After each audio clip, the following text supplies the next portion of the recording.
Democratic lawmakers are waging war on big oil, opening a new investigation of oil companies while urging the DOJ to open another at a time when the Middle East is in turmoil. American Petroleum Institute President and CEO Mike Summers joins us now.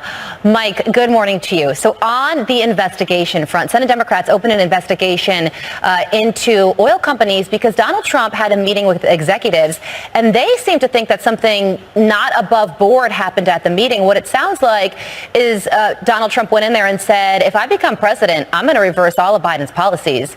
Is there something wrong with that? To me, that sounds like politics. Let's be clear. The President of the United States should be meeting with executives in the oil and gas industry and executives from every industry. This is something that presidents should do. They should be engaging with industry leaders. And that's exactly what President Trump did. He met with the oil and gas industry, laid out his agenda for American energy independence, and then asked for our support. We want President Biden to sit down with us as well.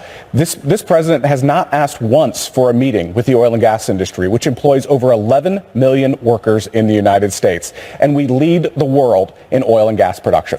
Well, it's getting warm outside, which means the summer driving season is about to start. And earlier this week, President Biden made an announcement. He is releasing 1 million barrels from the Strategic Petroleum Reserve. Is that going to help Americans with gas prices? Well, let's put this in perspective. 1 million barrels is about 1/3 of what Americans use on a daily basis.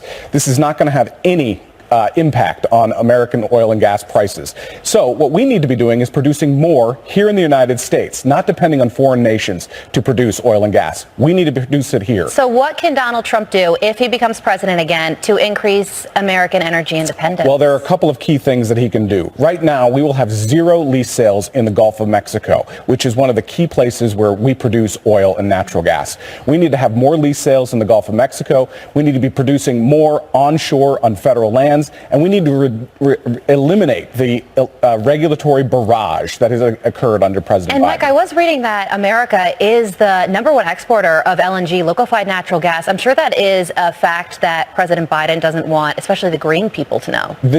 In fact, the United States has continued to produce more oil and gas under this administration. In fact, the United States is producing more oil and gas now than it ever has in our history. But that's despite Biden policies, not because of Biden policies. So you're going to stick around for our summer concert series? I hope so. We got T-bone steaks and Flo Rida outside. Huge Flo Rida fan. Sounds good.